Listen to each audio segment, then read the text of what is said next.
kelompok-kelompok sesat, Pak. Jabariyah, Qadariyah, itu kelompok-kelompok sesat. Mu'tazilah, Khawarij, Syiah, dengan berbagai macam model. Salah satu di antaranya ada Qadariyah, ada Jabariyah, yang ada yang menyandarkan kepada takdir, ada yang kemudian tidak percaya sama takdir sama sekali. Nah, ini persoalan kita. Nah, kelompok-kelompok seperti ini adalah aliran-aliran sesat, aliran-aliran yang tidak sejalan dengan Islam yang sesungguhnya. Karena di akhir zaman itu syubhat, bid'ah itu tersebar. Bahkan orang yang mengingkari sunnah itu banyak. Apa kata Nabi dalam hadisnya itu? Kelak di akhir zaman orang itu tidak mau berpegang teguh dengan sunnahku. Mereka akan membenci sunnahku, bahkan tidak mengikuti sunnah. Kalau kalian temukan zaman itu, kata Nabi, itu adalah zaman tanda dekatnya hari kiamat.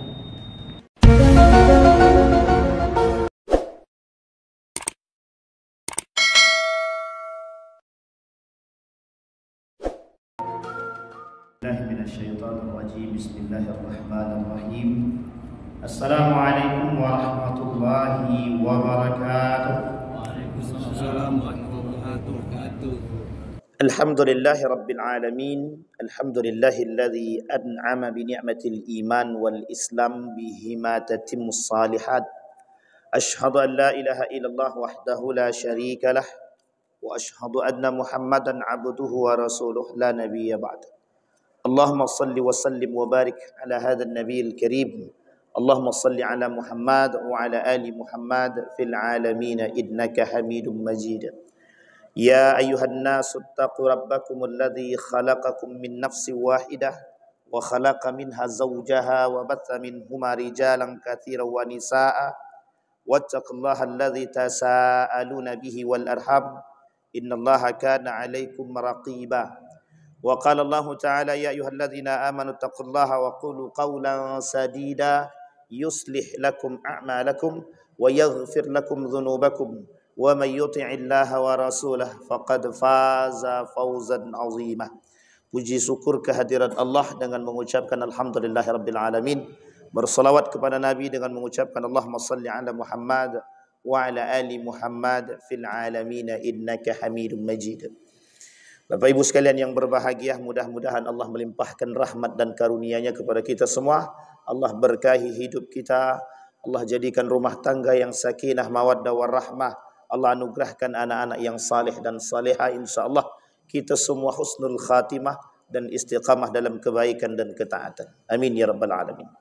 Baik Bapak Ibu sekalian yang berbahagia, di subuh hari ini kita lanjutkan kajian kita tentang yang membatalkan syahadat, nawaqidus syahadah. Kalimat nawaqid, kemudian ada yang kalimat yang disebut dengan yang membatalkan, gunakan kalimat mubtil atau mufattirat. Kalau kalimat mufattirat lebih condong dipakai dalam kajian-kajian fikih, biasanya menggunakan kalimat mufattirat, atau dalam bahasa lain disebut dengan muhbitat. Kalau kalimat muhbitat lebih cocok dipakai pada kalimat-kalimat fikih tentang yang membatalkan, sebenarnya bukan batal, tapi lebih tidak bernilai di sisi Allah. Mufattirat, ada yang mengatakan mufattirat atau muftirat atau mubtilat. Tapi oleh ulama, seorang ulama bernama Said Hawa mengatakan menggunakan kalimat nawaqid, nawaqidus syahadah, yang membatalkan syahadat. Pada pertemuan sebelumnya kita sampai pada nomor yang kedua tentang nawaqidus syahadah. Kita akan masuk pada nomor yang ketiga. Di nomor yang kedua kita ulang sedikit biar kita sama-sama mengingat kembali. Kata Said Hawa, yang kedua yang bisa membatalkan syahadat seseorang, tidak mengakui bahwa semua nikmat lahir maupun batin itu datang dari Allah. Bapak Ibu sekalian yang berbahagia, kalau kita merujuk kepada pemahaman yang dikatakan oleh Allah di dalam Al-Quran, alam tarau annallaha sakhkhara lakum ma fis samawati wa ma fil ard. Allah itu memberikan segala sesuatu yang ada di muka bumi ini untuk kita. Pertanyaannya, bagaimana cara kita bersyukur akan segala nikmat yang Allah berikan? Kita tinggal makan, tinggal minum, memang dengan bekerja ikhtiar, al-kasbu. Al-kasbu. Kata Allah dalam Al-Quran, wa qul i'malu fasayarallahu amalakum wa rasuluh. Kalian bekerja, kata Allah, kita kasih hasil daripada kerja kalian. Dan kami mengakui, pertanyaannya kalian bekerja untuk kami atau bukan? Hari ini manusia itu lebih bekerja bukan untuk Allah. Kenapa? Karena manusia hari ini menganggap semua yang dia buat itu mampu dan dia bisa menghasilkan sendiri. Itu dilakukan oleh Qarun. Innama utituhu ala ilmin indi, kata Qarun. Aku menghasilkan sesuatu, aku bekerja, aku mendapatkan sesuatu. Ini hasil jerih payahku. Kata Qarun begitu. Jadi kalau ada manusia hari ini yang merasa semua yang dia lakukan, yang dia hasilkan adalah hasil jerih payah dia sendiri, tanpa ada campur tangan Allah, berarti dia sudah mengakui diri dia sama seperti Qarun. Qarun itu Allah abadikan sifatnya, sifat sombongnya di dalam Al-Quran itu dengan kalimat bagha. Bagha itu artinya sombong pada harta yang berlebihan. Kalau Fir'aun, dia ada 3 karakter itu. Karakter pertama Fir'aun, yang Allah abadikan dengan sifatnya tagha, sombong mengaku dengan Tuhan. Kemudian ada asistennya, namanya Haman, yang dimintai untuk dibuatkan gedung tinggi, pengen tahu Tuhannya Musa, kata dia. Ya Haman, bangunkan aku bangunan yang tinggi sampai ke langit. Aku pengen tahu Tuhannya Musa itu seperti apa. Jadi ada asistennya. Yang ketiga ada namanya Qarun. Yang Qarun ini, kesombongan Qarun itu diabadikan oleh Allah dalam Al-Quran dengan kalimat bagha. Orang hari ini, kata Imam Al-Bukhari, dalam Sahih Bukharinya itu, dalam satu hadis dikatakan, la taqumus sa'ah, tidak akan terjadi hari kiamat. Ini kalimat ini penting untuk dipahami. Tidak akan terjadi hari kiamat sampai orang-orang menganggap materi itu menjadi poin penting bagi mereka, menjadi Tuhan bagi mereka, bahasa lainnya. Sampai dikatakan oleh Nabi dalam riwayat yang lain, dalam kitab dalam Sunan Ibnu Majah itu, la taqumus sa'ah hatta taraw himmatuhum butunuhum wa syarafuhum mata'uhum wa qiblatuhum nisa'uhum. Tidak akan terjadi hari kiamat sampai kalian melihat kemuliaan manusia itu terletak pada harta benda dia. Jadi kalau manusia menganggap semua yang dia miliki ini adalah kemuliaan dia, berarti mereka tak bersyukur kepada Allah. Maka kelak akan terjadi di akhir zaman itu, yang membuat orang mulia itu harta. Yang membuat orang terhormat itu harta. Syarafuhum, mata'uhum. Bukan iman. Orang beriman itu dianggap biasa. Tapi orang berharta yang kaya itu betul-betul dihormati. Fenomena akhir-akhir ini adalah orang kaya yang punya harta itu pemiliki. Jadi harus dihormati, dihargai, dicium tangannya. Wah, itu berbahaya sekali. Ini yang disebut oleh Buya Hamka itu syirik modern itu begini. Syirik modern. Dan oleh Buya Hamka disebut syirik modern itu seperti ini. Bermunculan manusia-manusia yang dianggap Tuhan hari ini. Bermunculan manusia-manusia yang menganggap harta itu segalanya. Tahta itu segalanya. Kekuasaan itu segalanya. Ini condong, kata Imam Al-Ghazali, ini yang disebut dengan orang yang tidak bersyukur. Yang tak pandai bersyukur. Nah, orang yang ingkar akan nikmat Allah ini, di dalam Al-Quran Allah tak sebut dengan kalimat ingkar. Di dalam Al-Quran Allah sebut dengan kalimat kafara. Coba bayangkan. Dalam Al-Quran Allah sebut kalimatnya kafara. Kenapa tidak ingkar? Kenapa Allah tak katakan man angkara an ni'mati atau min ni'mati? Tapi Allah sebut dengan kalimat kafara. Ada alasan, bukan tanpa alasan. Karena menyamakan derajat orang-orang yang tidak bersyukur itu kufur. Kenapa kufur? Karena mereka menganggap manusia lebih kuat daripada Allah. Karena mereka menganggap sama seperti Qarun. Itu yang disebut oleh Allah. Kenapa salah satu yang disebutkan oleh Said Hawa yang membatalkan syahadat atau bernilai kufur amal ibadahnya atau tak bernilai di sisi Allah itu karena mereka tidak lagi bersyukur kepada Allah, tidak lagi melihat Allah sebagai pemegang kekuasaan. Sehingga ketika mereka dapat sesuatu, yaitu karena diri mereka sendiri. Inilah kemudian anggapan yang salah. Dan itu yang banyak diikuti oleh hawa nafsu manusia hari ini. Yang ketiga, kata Syekh Said Hawa, yang ketiga beramal dengan tujuan selain daripada Allah. Yang ketiga, orang beramal tujuannya selain daripada Allah. Baik. Apa kata Allah? Qul inna salati wa nusuki wa mahyaya wa mamati lillahi rabbil alamin. Salatku, ibadahku untuk Allah, hidup dan matiku untuk Allah. Bapak Ibu boleh lihat hari ini seberapa banyak manusia yang menyandarkan hidup matinya sama Allah. Sedikit, Pak, sedikit. Kenapa saya katakan demikian sedikit? Karena orang hari ini punya masalah sandarannya kepada manusia, bukan pada Allah. Ketika punya masalah datang dulu kepada manusia, bukan kepada Allah. Hakikatnya manusia punya masalah ataupun tidak punya masalah, datang kepada Allah, baru kemudian ikhtiar, baru kemudian bertawakal kembali lagi kepada Allah. Itu hakikat perjalanan kita, Pak, yang mengakui keberadaan Allah. Orang sekarang tidak punya masalah, apapun masalah, datang kepada manusia seolah-olah manusia bisa memberikan bantuan. Uniknya ketika manusia tak mampu memberikan bantuan, yang timbul dalam hatinya adalah keras hati. Apa maksudnya keras hati? Penyakit hati. Apa maksudnya penyakit hati? Dia tak terima orang lain tak mampu membantu dia. Dia tak suka orang lain tidak mau membantu dia. Dia ungkit tuh, Pak, sekian banyak persoalan. Dulu dia susah, aku bantu. Sekarang aku susah, dia tak bisa bantu aku. Anda salah. Karena kita datang kepada manusia. Coba kita datang kepada Allah. Nah, ini persoalan kita hari ini. Mengatakan inna salati wa nusuki wa mahyaya wa mamati lillahi rabbil alamin.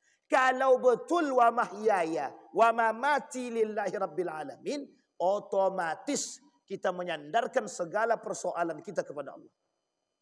Barulah kemudian kita berikhtiar. Hasil daripada ikhtiar tadilah kemudian kita bertawakal kepada Allah. Apapun yang Allah berikan kepada kita itu yang terbaik. Persoalan kita itu. Ada kelompok-kelompok sesat, Pak. Jabariyah, Qadariyah. Itu kelompok-kelompok sesat, Mu'tazilah, Khawarij, Syiah. Dengan berbagai macam model. Salah satu di antaranya ada Qadariyah, ada Jabariyah. Ada yang menyandarkan kepada takdir. Ada yang kemudian tidak percaya sama takdir sama sekali. Nah, ini persoalan kita hari ini. Dan sifat-sifat itu, karakter-karakter ini kemudian ditampakkan kembali di muka bumi ini secara sedikit demi sedikit. Ada kelompok Murji'ah. Ada kelompok yang kemudian Mu'tazilah. Ada kelompok yang kemudian disebut dengan Khawarij atau Neo-Khawarij. Ada yang disebut dengan Syiah dan lain sebagainya. Nah, kelompok-kelompok seperti ini adalah aliran-aliran sesat. Aliran-aliran yang tidak sejalan dengan Islam yang sesungguhnya.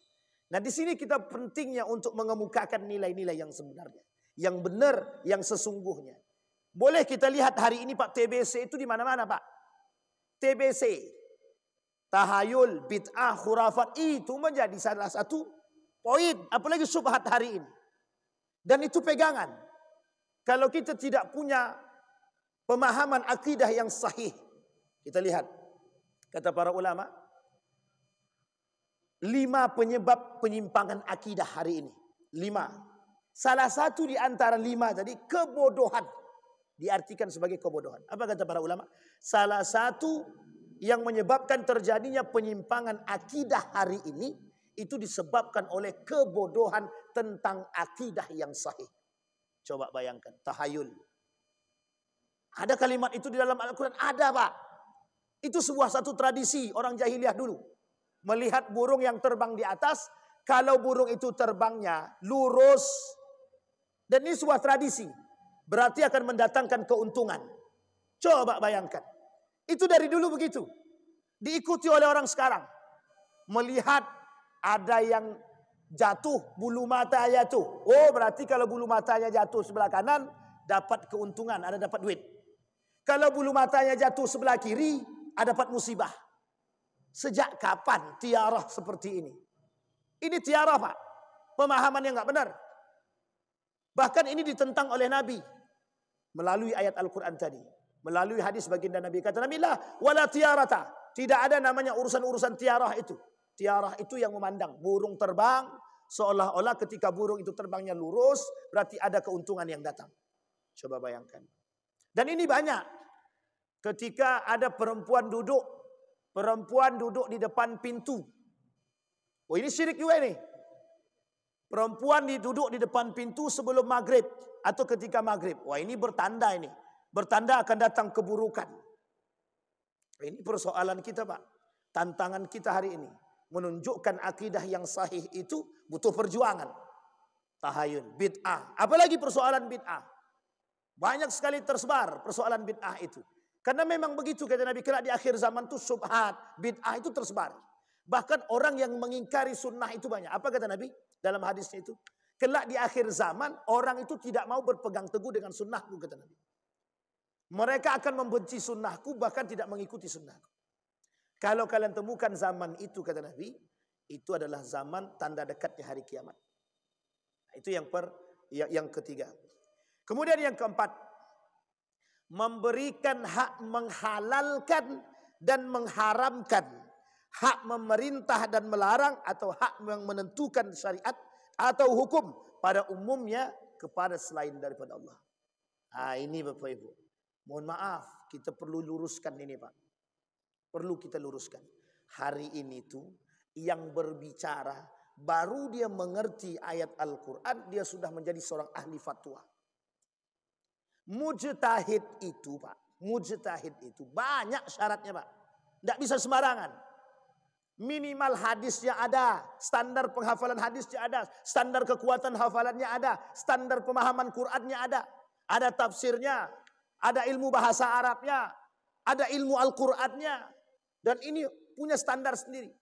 Jangan tiba-tiba kita ini baru belajar, sudah menjadi ahli fatwa. Oh, itu haram, itu halal. Sementara para ulama berijtihad dari ifta. Majelis Ulama Indonesia.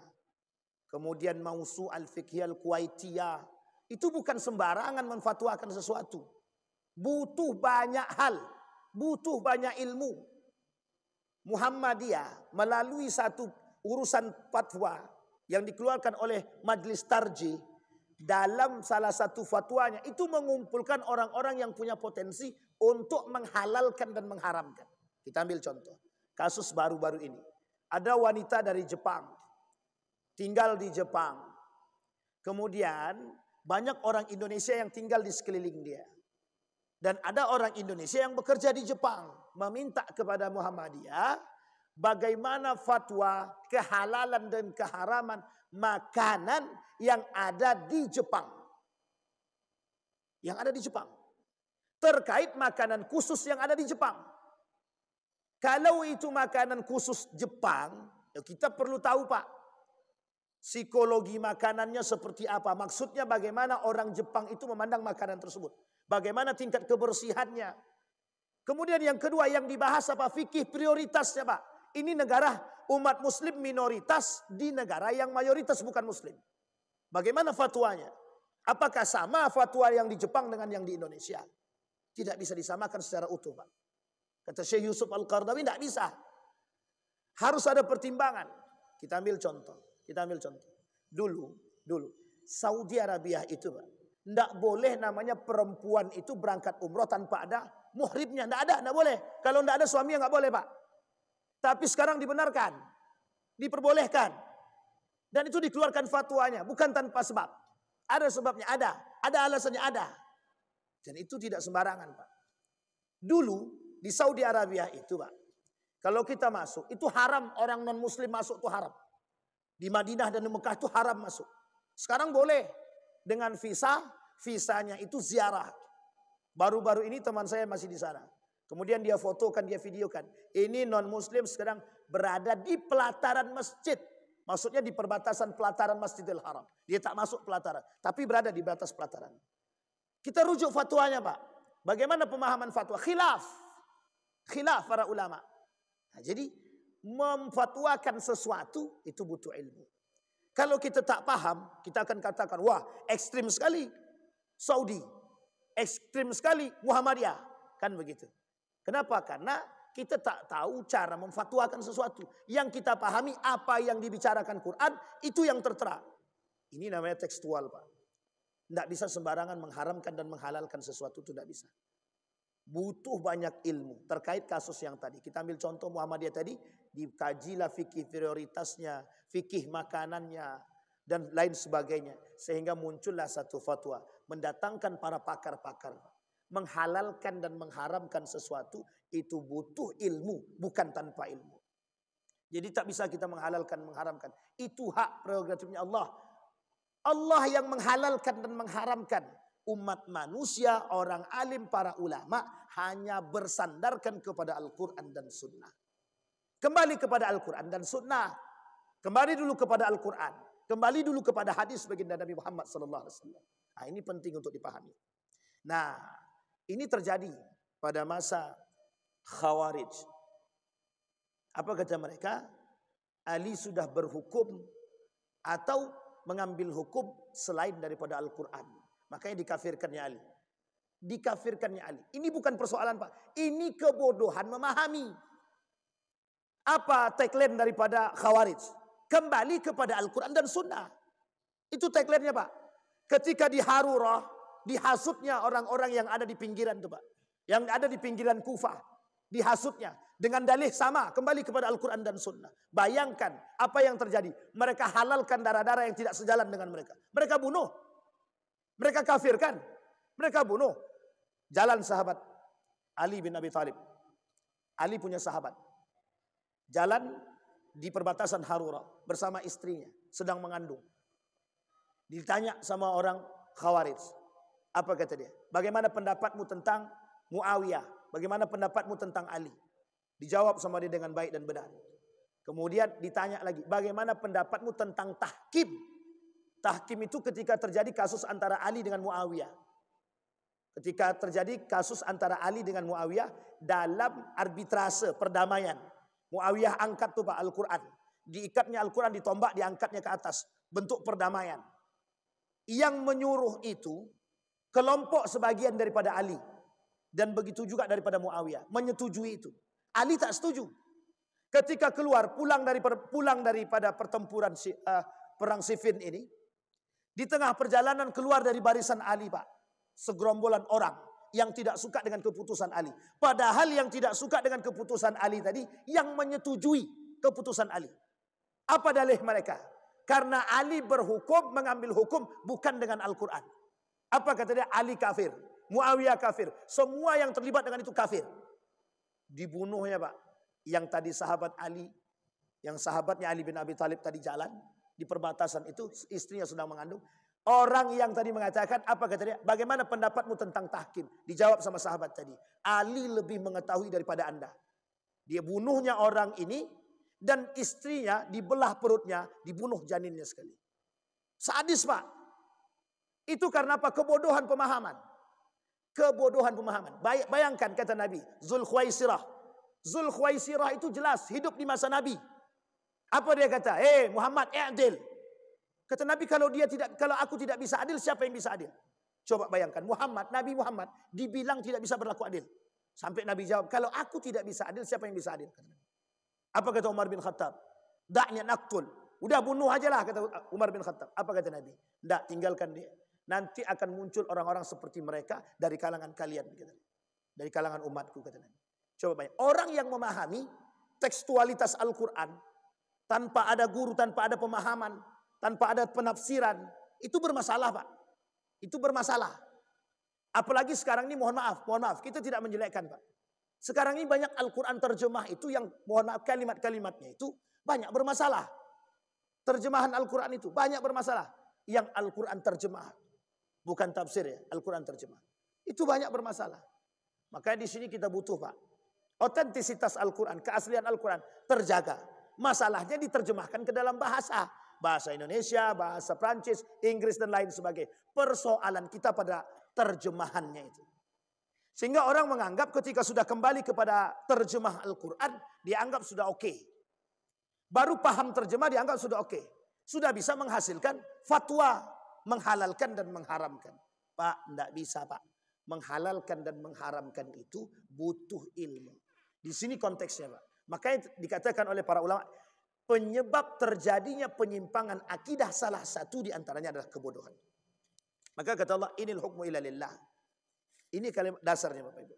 Baik, kemudian yang kelima. Yang kelima, yang bisa membatalkan syahadat. Artinya dia beramal tapi tak bernilai di sisi Allah. Dia beribadah tapi Allah tolak ibadah apanya? Amal ibadahnya. Taat secara mutlak kepada selain Allah dan Rasulnya. Taat secara mutlak kepada selain Allah dan Rasulnya. Ini kita peruntukkan buat kita semua. Terkhusus yang sedang bekerja. Pimpinan itu bukan Tuhan. Pimpinan itu bukan Tuhan. Bukan Tuhan pimpinan itu. Artinya apa? Mematuhi ati Allah wa ati'ur Rasul wa ulil amri. Betul. Boleh kita patuhi Pak. Ulil amri itu kita patuhi. Kita taati.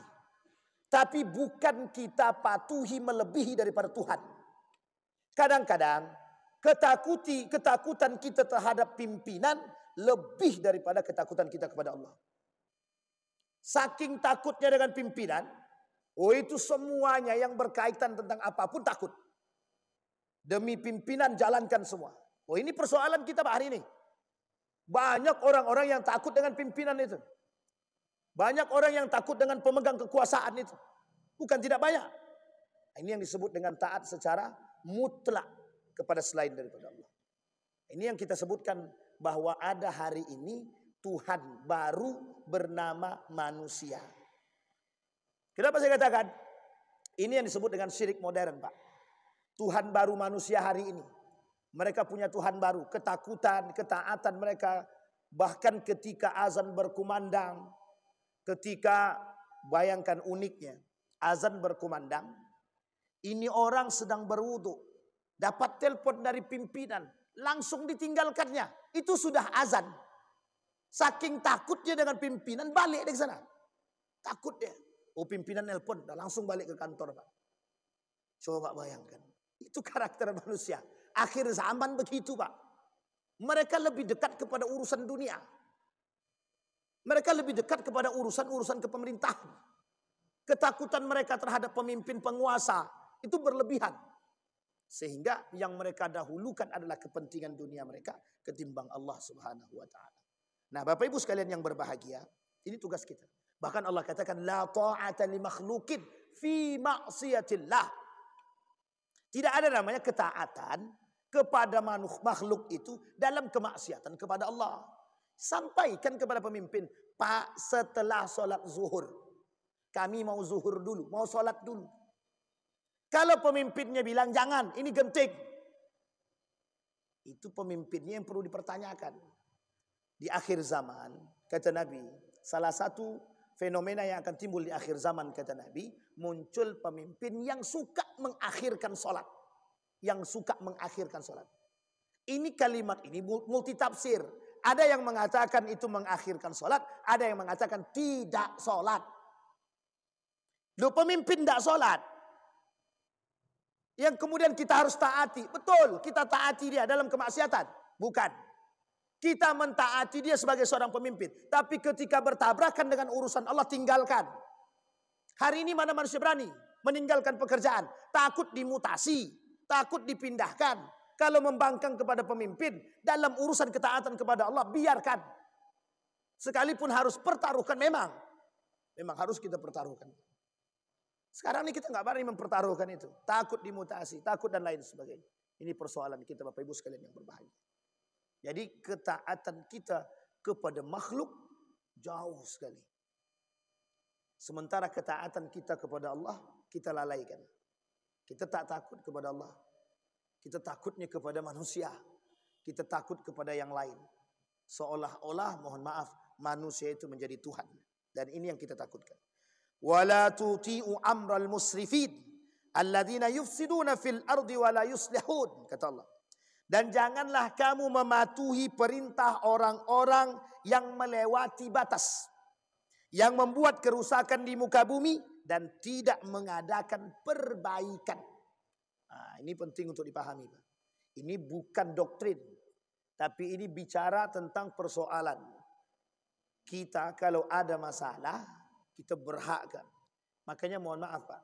Kalau ada pemimpin yang salah, apa yang harus kita lakukan? Kalau kita tidak menasihati, kita berdosa.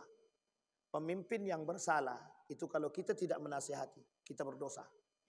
Misal dalam satu jajaran lembaga ada pimpinannya tidak sholat, yang lainnya jamaahnya sholat atau karyawannya sholat, karyawannya berkewajiban mengingatkan pemimpinnya. Pak, sholatlah. Kalau dia muslim, kalau dia tak muslim, kalau bisa diajak alhamdulillah kan.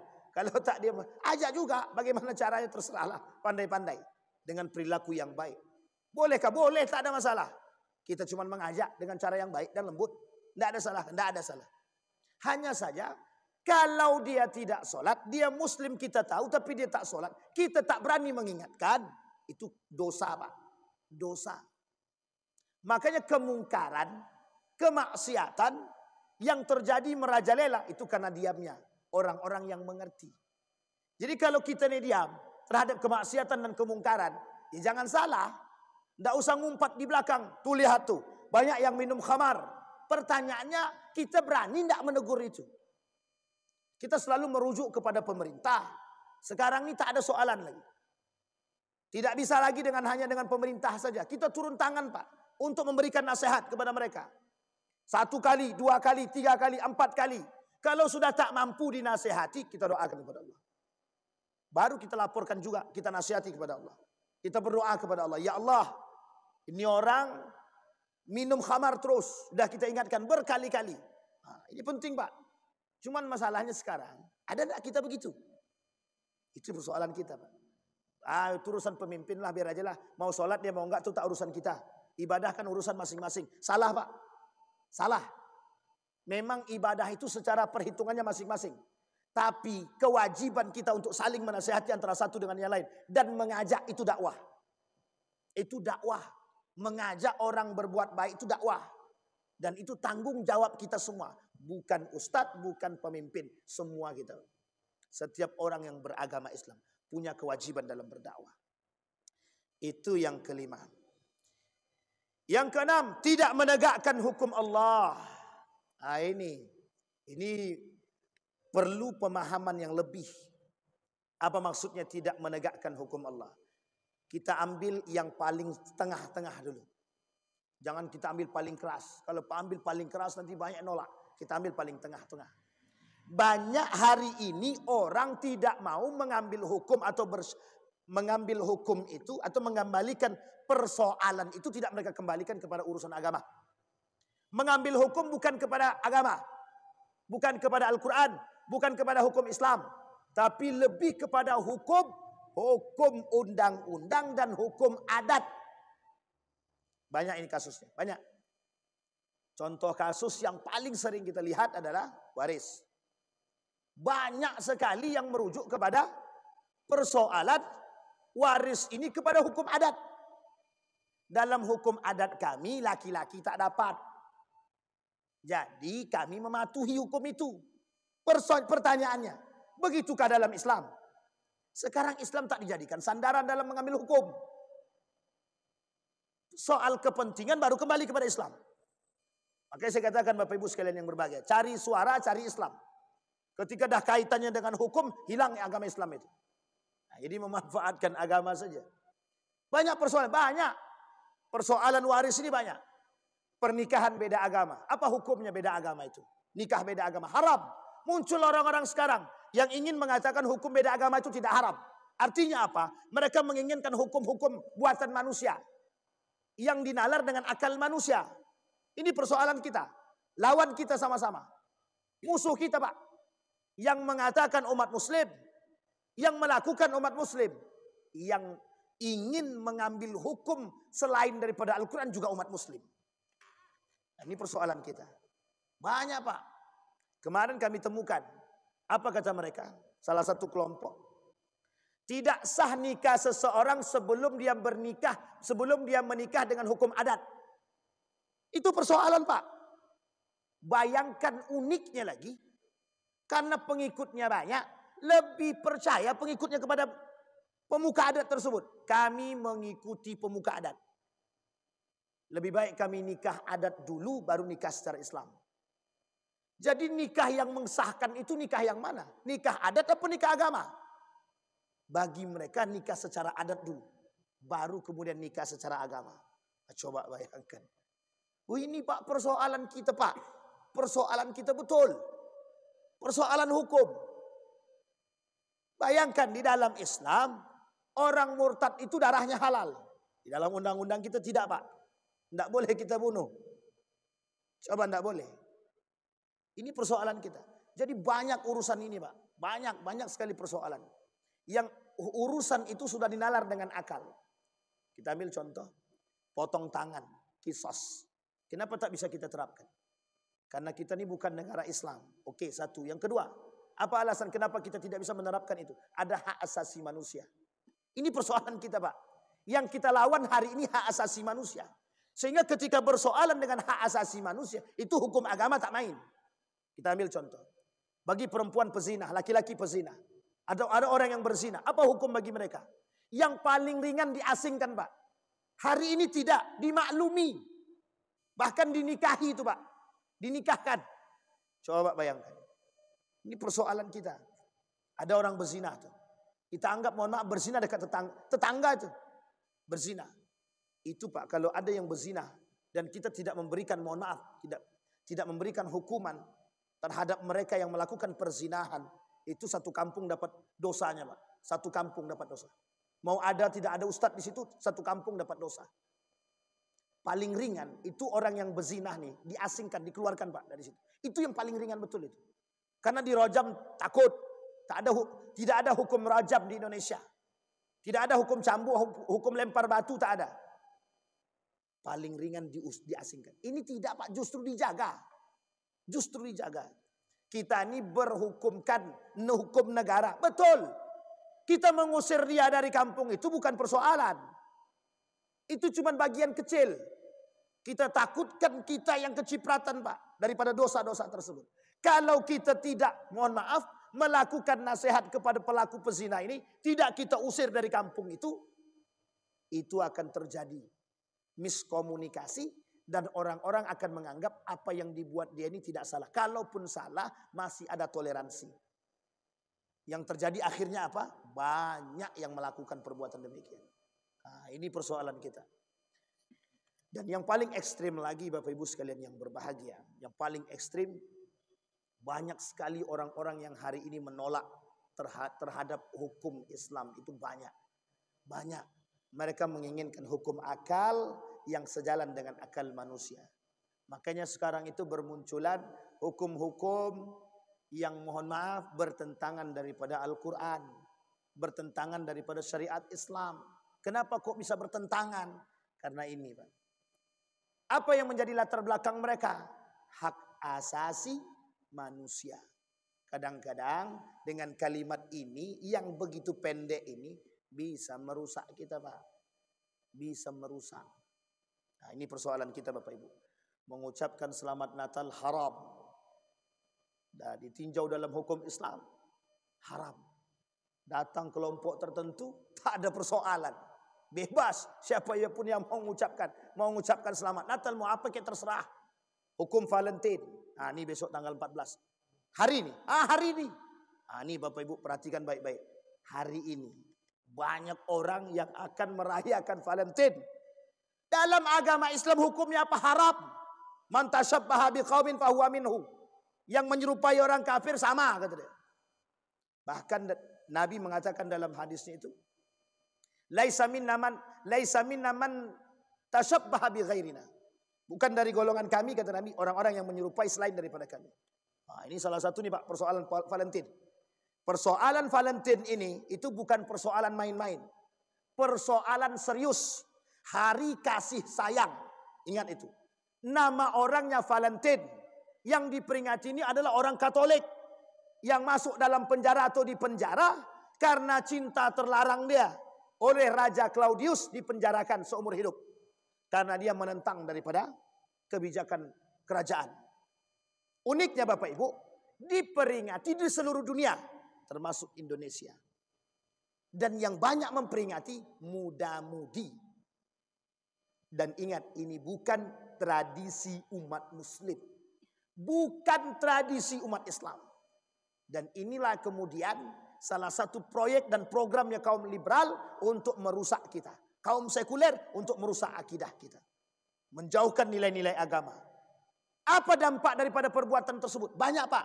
Penghalalan pacaran itu Pak. Pacaran dalam Islam haram. Mereka halalkan itu. Kenapa? Itu kaitannya dengan itu. Salah satu tuntutan daripada yang mati ini, itu tuntutannya ada satu. Katakan kepada dunia bahwa orang yang ingin mencintai siapapun yang ingin mereka cintai, itu haknya mereka. Itu tuntutannya. Sekarang coba lihat banyak yang pacaran. Banyak Pak, tukar cincin, tukar bunga, tukar coklat, saling membagi. Itu entah halal entah haram itu. Sudah halal atau belum? Sudah nikah atau belum? Yang boleh. Yang sudah menikah pun tak boleh. Karena itu bukan tradisi daripada umat Islam. Bukan tradisi orang Islam. Sampai di sini bisa dipahami Bapak Ibu ya. Ini poin penting bagi kita hari ini. Jadi Bapak Ibu sekalian yang berbahagia. Persoalan batal daripada syahadat ini. Itu bukan keluar daripada Islam secara utuh kata para ulama. Tapi lebih tepatnya kita beribadah. Tapi Allah tidak menilai. Tidak ada nilai pahala di sisi Allah. Ini yang disebut dengan kufur. Ini yang disebut dengan kufur. Sama halnya dengan orang melakukan kebaikan. Tapi mereka tidak sholat. Itu amal ibadahnya nggak ada. Amal ibadahnya nggak, pahalanya nggak ada. Sama sekali nggak ada. Jadi bayangkan Bapak Ibu kata Nabi. Orang yang sholat, orang yang meninggalkan sholat. Man taraka shalah faqad kafara. Orang yang sengaja meninggalkan sholat kafir. Kafir di sini kata para ulama multitafsir. Tidak bisa diartikan keluar daripada Islam. Tidak keluar daripada Islam secara zahir. Tapi perbuatan dia kufur. Perbuatan dia kufur. Tak bernilai sama sekali di sisi Allah. Coba bayangkan. Sama Pak. Orang yang mengikuti tradisi orang kafir. Itu kufur. Tak bernilai amal ibadahnya di sisi Allah. Mudah-mudahan ada manfaatnya bagi kita semua. Mudah-mudahan bisa diambil manfaat. Mudah-mudahan bisa menjadi penuntun bagi kita agar tetap terjaga akidah kita. Paling tidak akidah yang sahih, yang tertanam dalam diri kita bisa menjadi panutan kita untuk mendapatkan keridhaan Allah. Fa'tabiru ya ulil absar la'allakum tuflihun. Assalamualaikum warahmatullahi wabarakatuh.